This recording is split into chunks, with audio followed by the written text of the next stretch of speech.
Magandang araw. Ito na, Merry Christmas na. So, meron po tayong tatlong paraan upang makakuha ng plenary indulgence ngayong Christmas season. Ang una po, listening to Pope's Christmas message and blessing.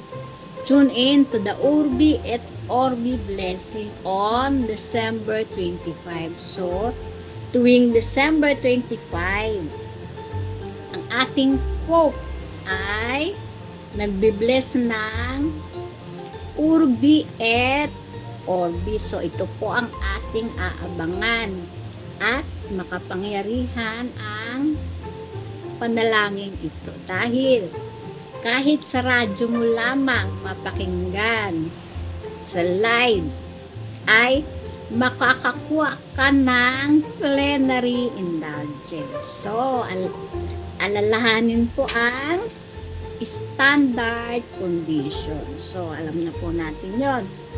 Diba? Yung confession, Holy Communion, attend Holy Mass, no attachment to sin, even venial sin, ang pagdadasal ng isang Our Father, isang Hail Mary at isang Glory Be, prayer for the Pope and for the Holy Church. So, ayun po, kung mamimit natin ang standard condition, ay maaari tayong makakuha ng plenary indulgence. Ang pangalawa naman po, tuwing December 31, ang pagre-recite o ang pagkanta ng Te Deum, ang pag-o-offer ng Thanksgiving. So kasi po, di ba, end of year, ang pasasalamat sa ating Panginoon sa mga blessings na receive sa buong taon. So ito po ang pagre-recite ng Te Deum sa December 31. So, ang standard conditions po, wag nating kakalimutan. At ang pangatlo po,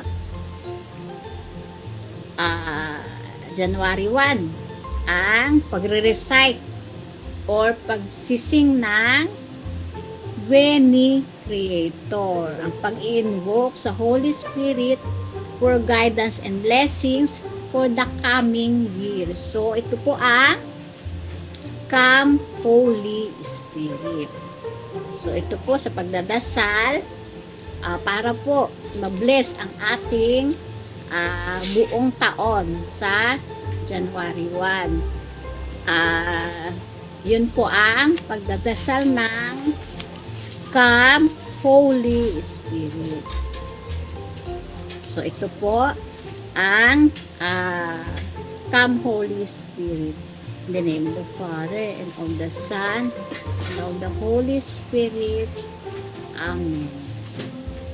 Come, Holy Spirit, fill the hearts of your faithful, and kindle in them the fire of your love.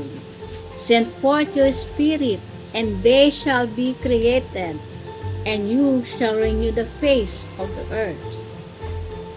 O God, who have taught the hearts of the faithful by the light of the Holy Spirit, grant that in the same Spirit we may be truly wise and ever rejoice in His consolation through Christ our Lord. Amen.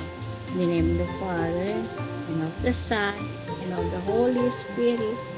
Amen. Ito po ang pag-i-invoke sa Holy Spirit upang ma-bless ang ating buong taon na paparating. Marami pong salamat. God bless.